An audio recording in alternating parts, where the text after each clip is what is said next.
Okay, sit back, stretch out, or lay out. Get any itches, wiggles, discomforts out. Okay. With your head facing straight ahead, pick a spot to stare at about 45 degrees above your line of vision. No need to strain too much, but you may feel slight straining, which is fine. You'll soon notice your eyelids feeling like they want to close. When that happens, just allow them to close. Good. You may feel a sense of relief and may feel more relaxed. Just allow your body to settle in.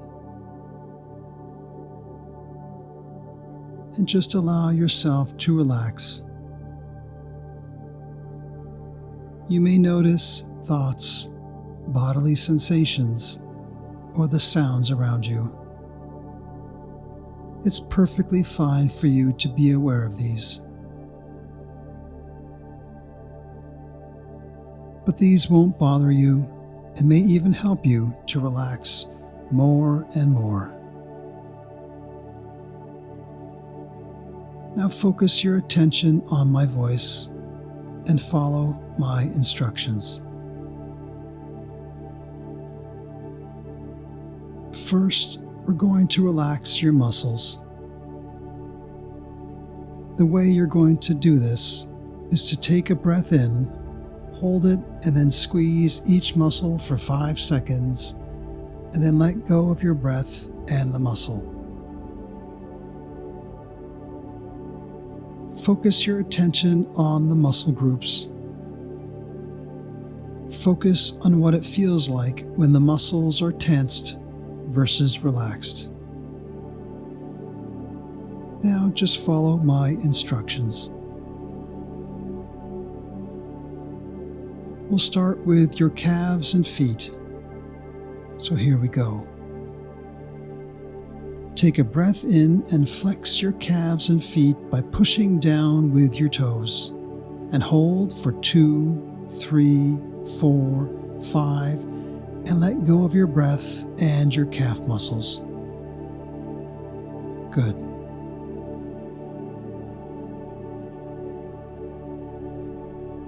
As we do this, notice the muscle becoming more relaxed after you released it.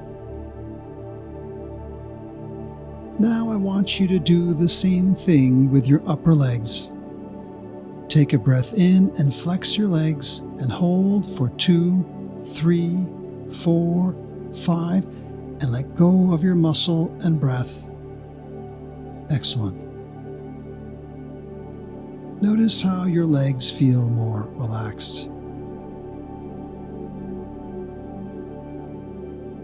Take a breath in and flex your glutes and hips and hold for 2, 3, 4, 5, and let go of your muscle and breath. Good. Notice how your glutes and hips feel more relaxed. Now take a breath in and flex your stomach and lower back. And hold for 2, 3, 4, 5, and let go of your muscle and breath. Perfect. Notice how your abdominals and lower back feel more relaxed.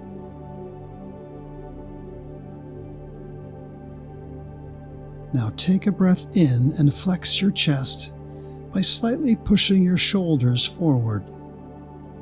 And hold for 2, 3, 4, 5, and let go of your muscle and breath.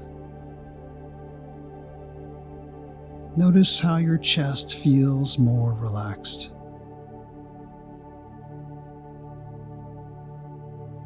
Now take a breath in and flex your middle and upper back by pushing your shoulders and elbows backward. and hold for 2, 3, 4, 5, and let go of your muscle and breath. Good. Notice how your back feels more relaxed.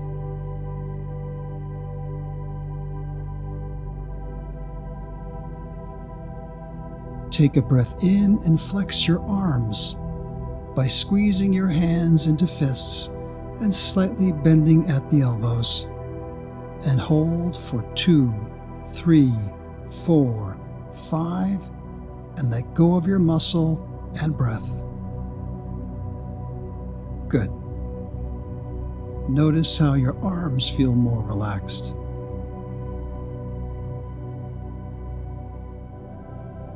Now take a breath in and flex your trapezius and neck by lifting your shoulders towards your ears. And hold for 2, 3, 4, 5, and let go of the muscle and your breath. Good. Notice how your trapezius and neck feel more relaxed.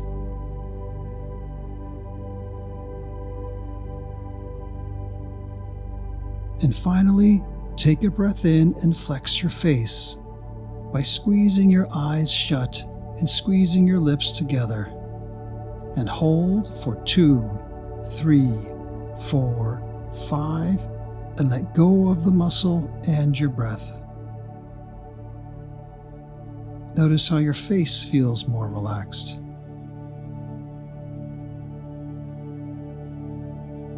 Notice how your body is more relaxed.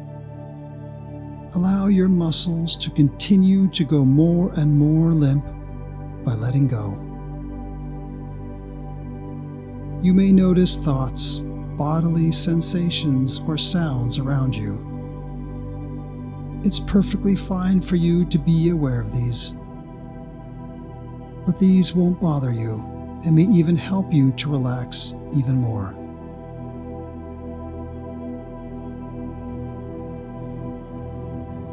In a moment, we're going to take long, slow breaths, 5 seconds in and 5 seconds out, with no breath holding. You will breathe in through your nose and out through your mouth or nose, whatever is more comfortable for you. If I were sitting beside you, I shouldn't be able to hear you breathing as you do this, as these are long and slow breaths as opposed to the deepest breaths, similar to smelling a flower. This 5 in and 5 out breathing will do a number of things. It will help activate your parasympathetic nervous system, known as the rest, digest, and recovery system. It will also help your mind and brain to relax. Your brain will produce more relaxing alpha waves. Your negative emotion center, the amygdala, part of the limbic system, will calm down even further. At the same time blood flow to the wise part of your mind, your frontal lobe will increase.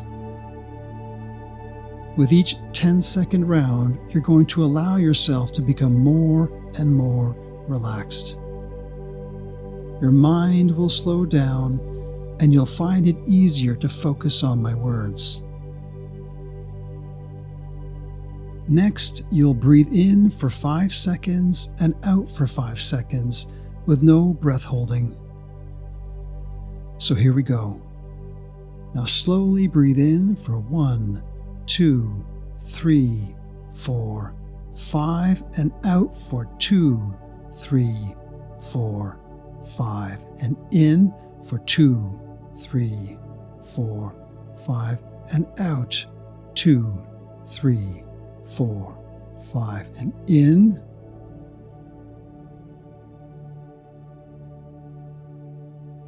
and out and in and out, in out. In and out. And in and out. In and out. In and out. In and out. And in and out. And in and out. In and out. And in and out. Good. Your brain is now in a more relaxed alpha state, a state of calm alertness. Now allow the rhythm of your breathing to return to a natural state for you. Notice the gentle rise and fall of your stomach that just happens naturally with each breath.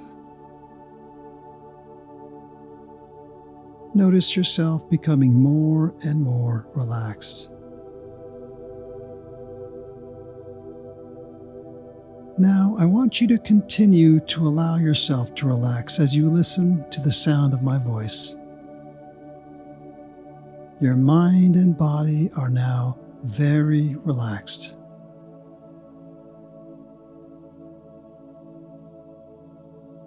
In a minute, you'll hear me count down from 10 to 1, and with each descending number between 10 and 1, you're going to become even more deeply relaxed. Here we go. 10, 9, deeper and deeper state of relaxation. 8, 7, 6, more and more relaxed. 5, 4, 3, you're getting more deeply relaxed. 2, and 1, all the way relaxed.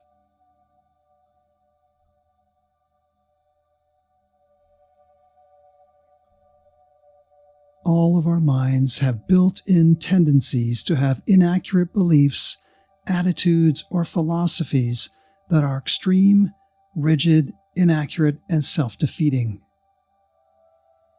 We're going to refer to these as inaccurate and unhelpful beliefs from now on. These are deeply held beliefs that are often implicit. In other words, they are activated but below our awareness. You're going to get good at noticing when your mind activates inaccurate and unhelpful beliefs. These are inaccurate and unhelpful beliefs your mind activates about yourself, others, situations, life, and the world. These cause unhealthy and unhelpful emotions that make it less likely that you'll be successful or achieve your goals. They block you from being the type of person you want to be and living your life in line with your values. Experiencing negative emotions is normal. experiencing negative emotions is unavoidable. Negative emotions are one of the givens of existence. They're something that all of our minds do. You need to accept them, even if you don't like them. They are inevitable. They provide you with useful information. They can motivate you to remove obstacles that are in the way of your goals or help you make adjustments when what you do doesn't get you what you want or when you get what you don't want. But there is a difference between unhealthy and unhelpful negative emotions, which tend to make things worse, and healthy and helpful negative emotions, which can help you make things better. There's a difference between depression versus sadness. There's a difference between anger, rage, and bitterness versus irritation, annoyance, and frustration. There's a difference between panic and anxiety versus caution, vigilance, and concern. The main difference is that unhealthy and unhelpful emotions get in the way of your success or living the life you want. In other words, living and behaving in line with your goals and values. You are going to get better at thinking in more accurate and helpful ways, which will make you more likely to experience helpful and healthy emotions. Getting hooked by unhelpful and unhealthy emotions leads to unhelpful and self-defeating actions, action tendencies, and thoughts. Helpful and healthy emotions lead to constructive behaviors and motivate you. By getting better at noticing and naming, or what we call unhooking, and then challenging inaccurate and unhelpful beliefs, you're going to be more likely to feel concern instead of anxiety or panic, annoyance and frustration instead of anger, rage, or bitterness, sadness instead of depression. You're going to become an expert at unhooking from the inaccurate and unhelpful beliefs that are holding you back. But don't fool yourself. You fall prey to inaccurate and unhelpful beliefs. We all do, as our minds are designed to do this. Today, you're going to become an expert at identifying an inaccurate and unhelpful belief that your mind produces that is holding you back. We're going to focus on musts, shoulds, and have-tos. This is when our minds turn a preference for how we want things to be into a rigid demand or must. We call these inaccurate and unhelpful beliefs musty thinking. Sometimes this is called shoulding, as when our minds should on ourselves, should on others, situations, the world, or life. Again, this is when your mind turns your preferences or wants into rigid demands. You may hear it in your thoughts or when you speak when you use terms like must, have to, need to, ought to, or should. For example, I must perform better. I should never make those types of mistakes. I ought to be able to handle my workload. I have to get this promotion. I need to get into medical school this year. He must not criticize my work in front of my colleagues. It shouldn't be this hard. The organization shouldn't have such strict rules. I can't let my team down. If you examine these carefully, you'll quickly see that most of them are not accurate or helpful. They are not in line with reality or the way things really are. This can take the form of musts or shoulds about yourself, others, situations, institutions, the world, or life. You'll hear it in your thoughts or words. I must. I should. I ought to. I have to. I need to. You must. You should. You ought to. You have to. You need to. They must. They should. They ought to. They have to. They need to. It must. It should. It ought to. It has to. It needs to. Of course, this does not mean that any time you or someone else uses the words must, should, ought to, have to, or need to, that this means you or they have turned a preference into a rigid demand or must. For example, you have to see this movie. If you want to get your startup off the ground, you should get external funding. To start this new job, you must sign the contract. In order to go to university, you have to pay the tuition. These are not examples of what we're talking about here. In these examples, we're using these words to express enthusiasm or a strong recommendation, practical advice, or a formal requirement. Today, we're talking about inaccurate, rigid demands in that they reflect an inflexible belief that results in unhealthy or unhelpful negative emotions, thinking, or other behaviors.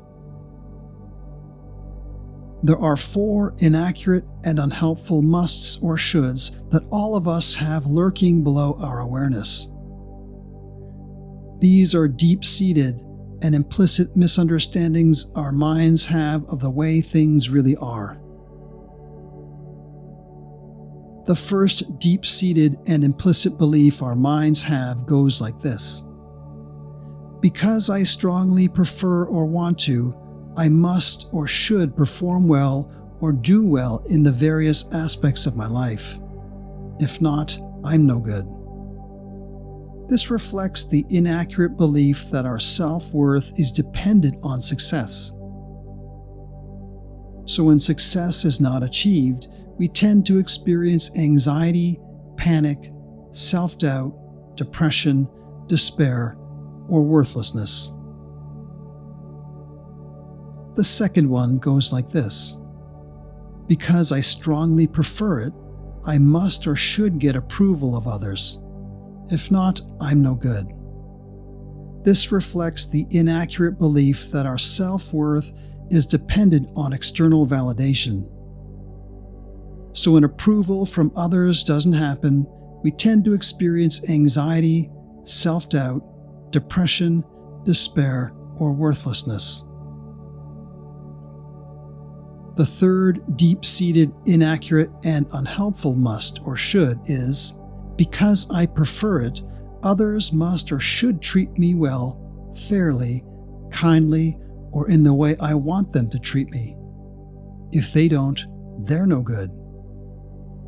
So when others fail to meet our unrealistic expectations of them, we tend to feel anger, rage, resentment, or vindictiveness. The fourth deep-seated, inaccurate, and unhelpful must or should is, because I want it, life must or should be comfortable, safe, hassle-free, low stress, easy, calm, enjoyable, or go well. Another way to think of this is, I should get what I want when I want it. I should not get what I don't want. Otherwise, life is no good. When life doesn't conform to our desires, or when we face discomfort or difficulty, we tend to feel frustration, anger, depression, or engage in self-pity, procrastination, avoidance, inaction, or addictive or unhelpful self-soothing behaviors. You'll get good at noticing your mind falling into the musty thinking or shoulding trap. You'll remember that our minds are designed to do this. You'll get better at noticing, naming, and accepting the fact that your mind naturally tends to see things in these inaccurate and unhelpful ways. You won't beat yourself up when you notice this type of thinking.